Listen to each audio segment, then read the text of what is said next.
สบายดีพี่น้องย่ำแรงๆเนาะกับบ่แรงดอกประมาณย่ำเที่ยง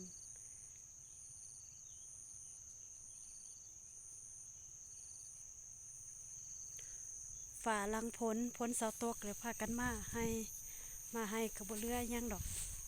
เรือแต่พักกูดเนาะ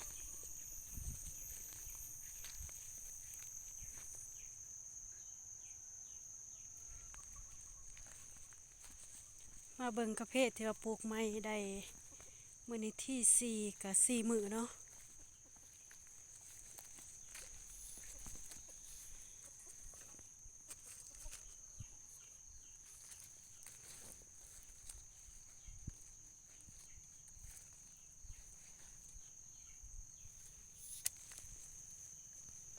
ที่4 ก็ได้4 มื้อ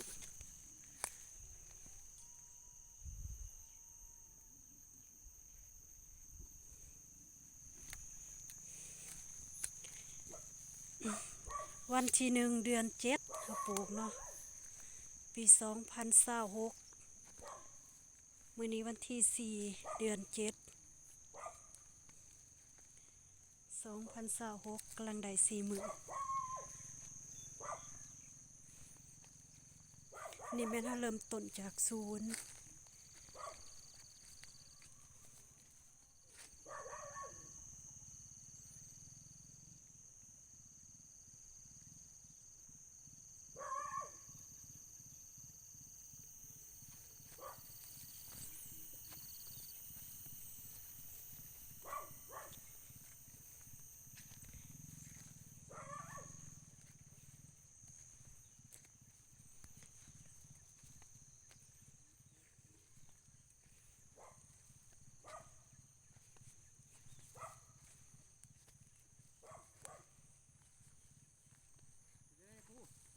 คักอยู่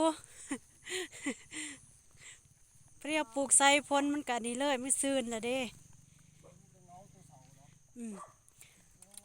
คันห้องพื้นนี่ยอดปุ๋ยใส่เลยได้เนี่ยอืม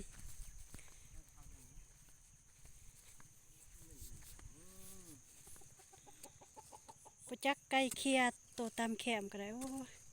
สิได้กินอยู่บ่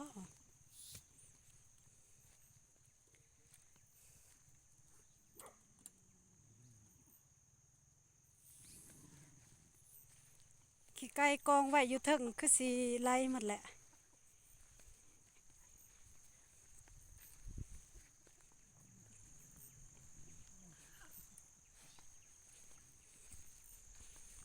อายุการฮักก็ได้4 มื้อ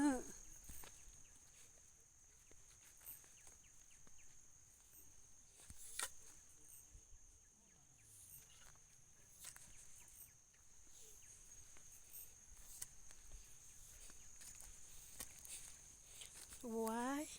ถ้านอนก็นอนอีหลีอีหลอเนาะตัวนี้เนาะโอ้ยเนาะโอ้กระเพาะแบบมันก็บ่นอนปานใดเนาะเพราะว่ากกแก่แบบว่าเฮาเฮ็ดเบียร์หลายปีเฮาต้องปลูกให้มันเนิ่งแล้วมันจังแหนงมันจังสิปงไว้พี่น้อง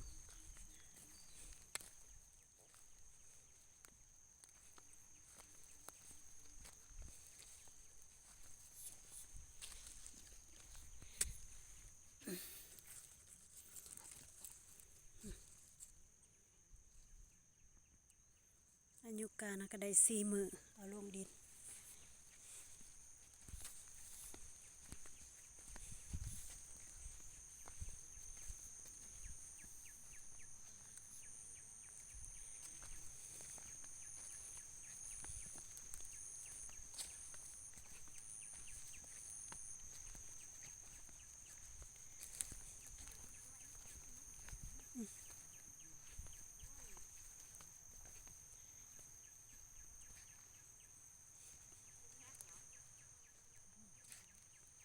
บ่ตกแล้วแหละบัด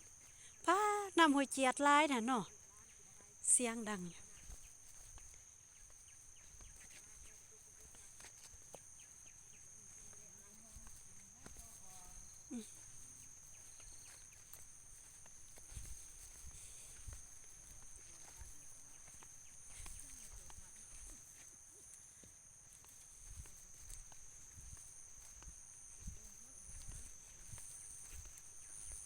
มีแถวหนึ่งบ่ได้ขุดคุ้มหนึ่ง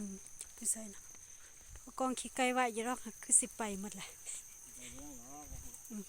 ฝนตกแห้งปานนี้จักมันอยู่แถวตัวใดแหละ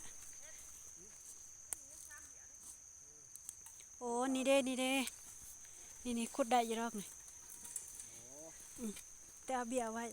กับทางแคมอยู่แถวนั้นประมาณ2-3เบียดอกแคมสุดหั่นบ่แม่นบอกมันค่อยจูดขี้เหอะแล้วบัดนี้เสียบบ่หมดหั่นน่ะข้อยก็มาเบิ่งใหม่เอามาเสียบเดี๋ยวเลยมาเอาปลูกแล้วอะไรกล้วยก็มากแล้วอยู่เถิงหมดบ่มีฮอดใบมันยังดึงอีหยังอยู่พุ่น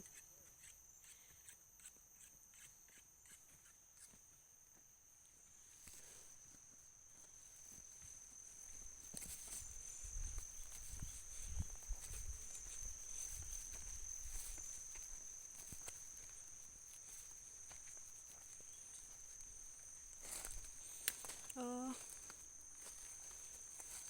นาซิเมนอยู่นี่บ่คุมหนึ่งนี่อยู่นี่ยังเบียร์หนึงนี่ซิเมนเด็กน้อยลินมื้อนั้นมันอันนี้มันทมเด็กน้อยลินผู้เพิ่นลินเฮือดน้อย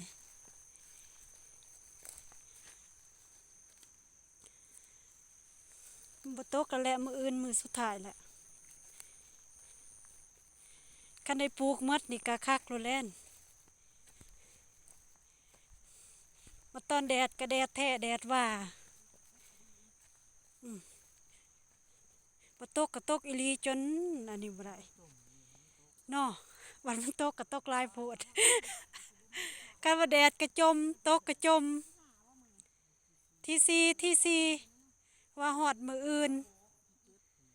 ฮอดที่7บ่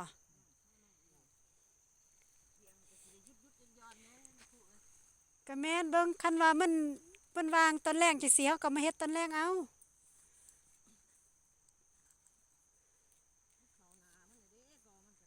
อืม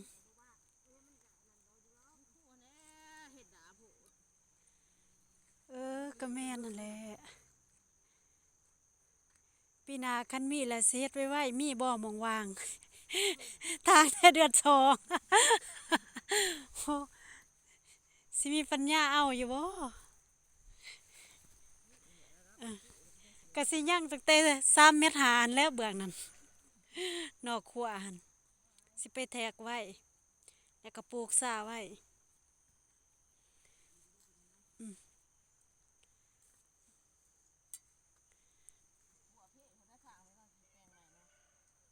แม่นคือสิแนวนั้นพุ่นแหละเฮามีแต่เฮ็ดแดนไว้แล้วก็แล้วเพราะว่าผู้ใหญ่เพิ่นว่าจังซั่นทางเฮาก็อยากมางออกแล้วแหละ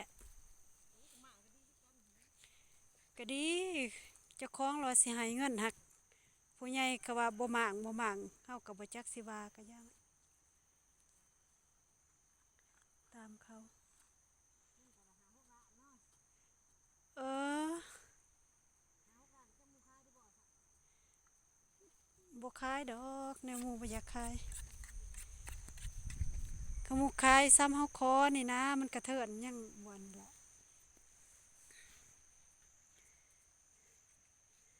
ใครแน่แต่มันบ่ตกตอนแรกหั่นดอก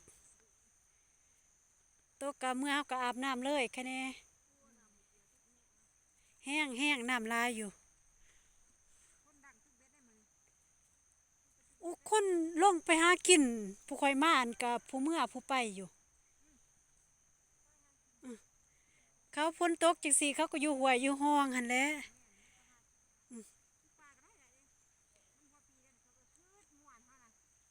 บ่ได้ลองตึกบ่วังเสาร์นี่แมงเมาออกเด้เนาะอืมแนวอันแซ่บๆมันบ่ถึกเนาะตึกบ่ค่อยเป็นคือกัน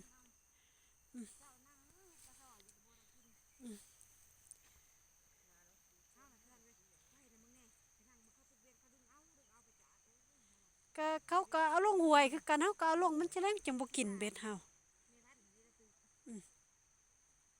มานได้เด้อเรา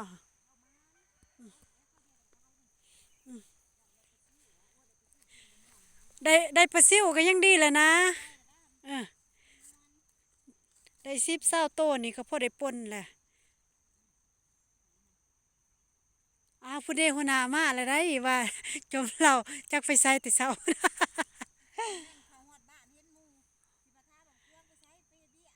บ่สิแม่นแหละอืมอืม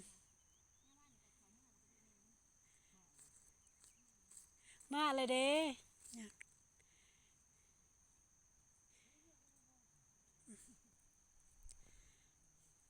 กำลังได้4 มื้อฮักใครแน่แบบมันซื่นอยู่ของเขาเจ้าอยู่หน้าวัดหันยังเศร้าอยู่มันเป็นเบียร์น้อยแน่มื้อนี้แถมก็เอาทุกอย่างซุบใส่เลยหั่นเด้แม่นเขากั้นจิรอหั่นเด้มันกกน้อยของเฮานี่เบียร์พร้อมหมากแล้วนะ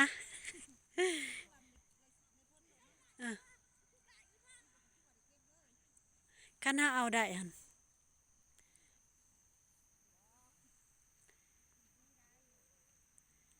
โอ้ยหลายกะอันนี้กัน ปุ๋ยหันมีแต่ซื้อสดเด้อเพราะว่าทุนเพิ่นบ่ทันหลายแม่นเออคันว่าห้องพื้นนี่สิหยอดปุ๋ยใส่โลดแหล้วนี่งามโลดมันก็กินเลยเนาะหากอันนี้ว่าห้องพื้นก็บ่หลายดอกน้อยเดียวท่าน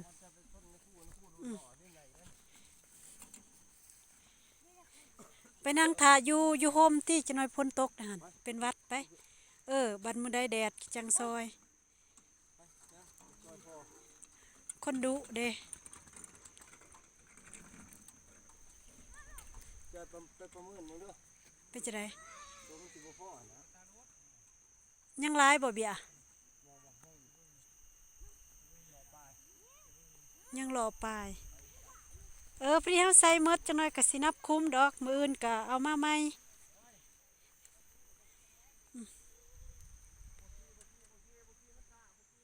เสียดายปลูกบ่ทันพ้นหมดนี่เนาะ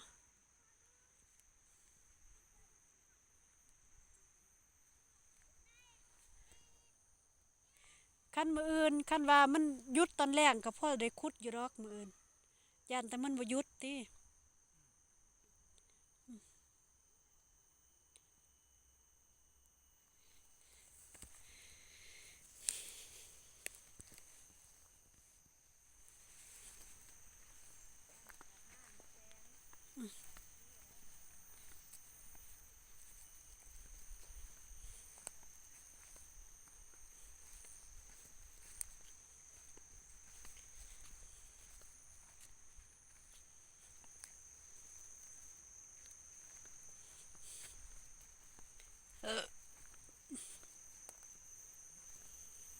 หญ้าสิท่วมหมดแล้ว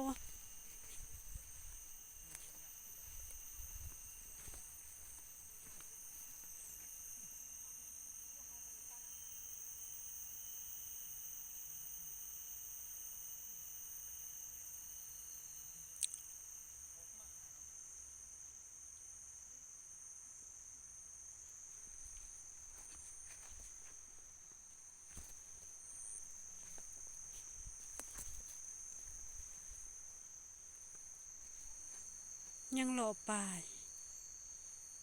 มันสิยังเป็นรอยพุ่นแหล้ว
พ่อสามบ่จัก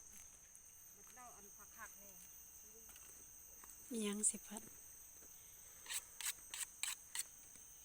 ต่ำกว่า5-6 แสนเอ้าลองซื้อได้แม่ ซื้อข้าวบ่ มาเพิ่มอีก ซื้อข้าวบ่ซื้อเลขฮะ5-6 แสนซื้อเท่านึงหั่นมีถูกอยู่ติก็สิมีถูกแน่หั่นแล้วจังกล้าลงทุนคันบ่ถูกจักดินี่ก็ ได้ก็คือได้ อ่าอ่าธรรมดาบัตรได้บัตรบ่ของธรรมดาแล้วคันถูกโควิดมันก็แฮงโพดอีกเออ ต้องหาได้ง่ายๆมันก็บ่ง่ายแล้วเนาะเงินกว่าสิหาได้ บ่ได้ง่ายหั่นแหละแต่ว่าไปถือเลขแต่ว่าเฮาเอาเงินไปซื้อเลขคันที่มันยากบัดต่อถือคันที่มันง่ายอ่าบ่มีวาสนานำเขาไปแต่ซื้อบวชไปพอได้มีแนวรอท่าไปสั่นนี่ยังอีกคุมหนึงกันบ่พอก็มื้ออื่นเอามาอีกข่อยก็กล้าว่าพ่อคือกันแหละเปียมันยังประมาณรอปลาย มันก็ยังได้ตื่นอยู่คือจะว่า บ่ นี่น้อยเนาะ หั่นแหละ ก็ระบายหอด เอาแถวนี้มันบ่มีแล้วมันยัง2แถว3แถวบ่มันสิอยู่แต่ในแจ้ๆหั่น สีดอกอยู่จะบ่จักคือ ก็ย่านอยู่ดอก เฮาแล้วเนาะเบิ่งน้อยๆเนาะ บ่เลี้ยวเบิ่งอยู่คือจังน้อย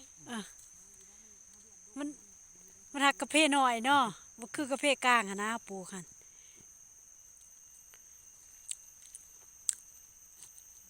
นี่อีก2-3มื้อนี่ก็เต็มแล้วแหละผักกูดเนี่ย ๆ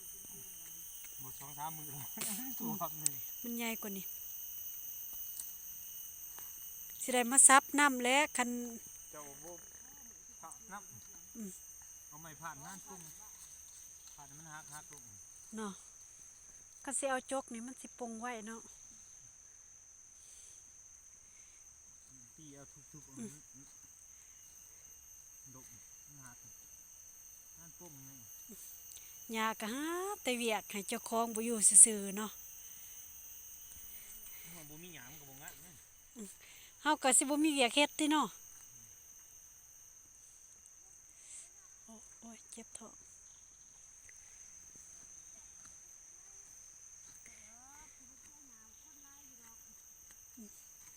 เอาคนให้ร้ายอยู่เลย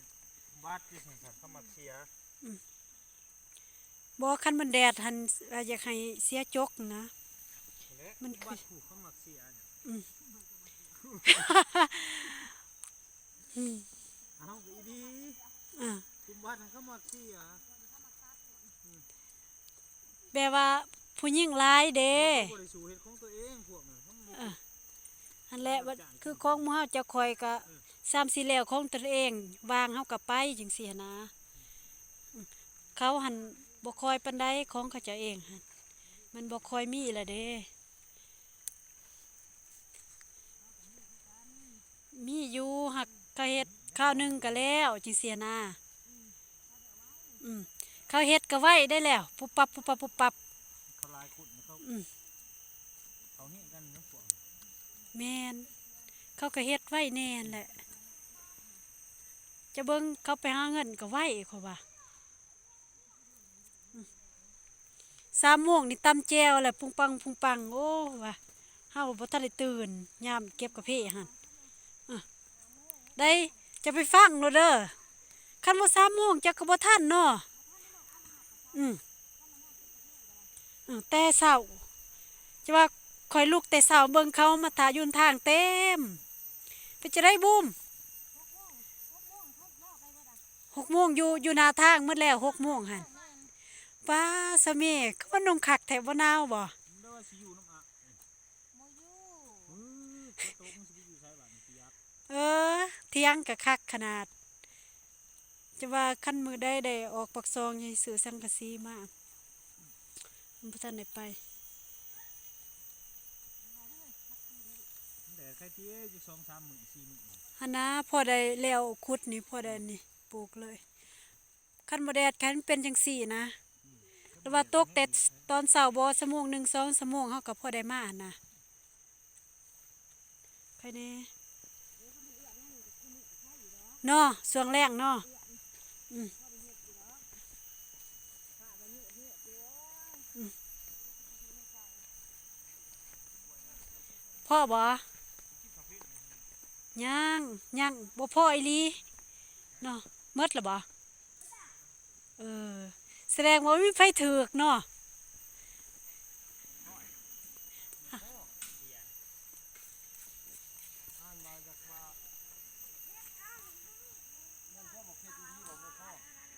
จักแล้วประเมินวางเมื่อนมื้อซื่นว่ากะว่าพ่อหักอืมประมาณ100กว่าพุ่นเลยนี่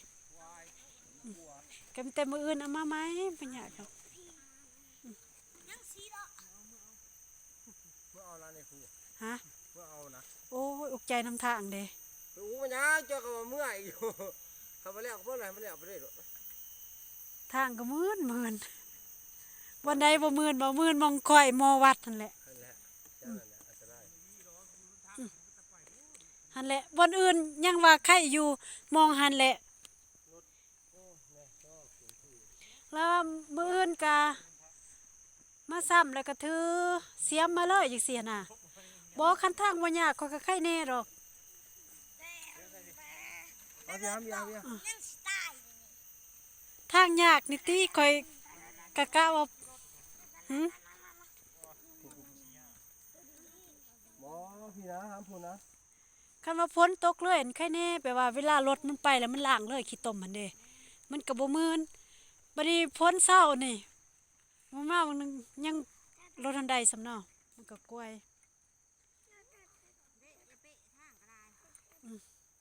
ก็น่าสิให้คอยขึ้นไปถามเนาะมันนี่เสียเที่ยว ถามหยัง คุย โอ้รถจักรค่ะมันก็สิไข่กว่าอืมโอ้อันนี้แล้วก็สิได้เมื่อได้นี่เนาะหันติไปสิเมื่อสุกรถซอยเบียร์บ่อยบ่จังว่าแล้วต้องขับสิเก่งๆแน่เลย มันมืนมองคอยวัดหัน2 โมงปลายบ่มองอื่นหันก็ไข่อยู่อืมอ่ามืออื่นเนาะเออข้อยก็กล้าว่า เพ่งอีกก็บ่ได้มาอีกเด้อ เฮาก็ฟังเบิ่งตอนแรกหันแล้ว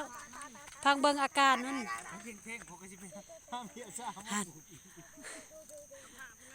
ได้เข่งๆยังบ่อยู่เนาะ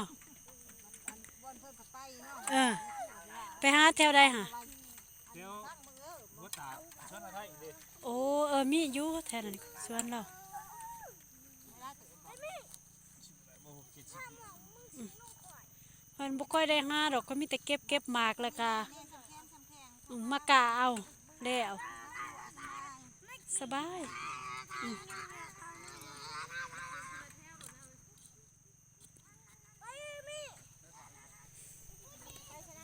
ชุมแน่นี่โอ้ยมาใบนี่ มันติดเลยแหละแอมเอาฝุ่นใส่ลุมแล้วก็ได้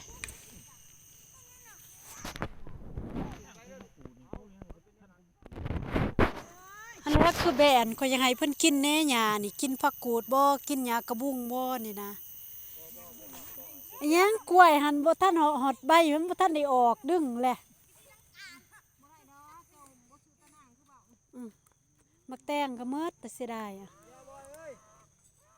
เอารถรอมาสุกเอาหินนี่ไว้ เดี๋ยวเขาว่านี่เว้ยนี่สิเขาว่าอยู่บ่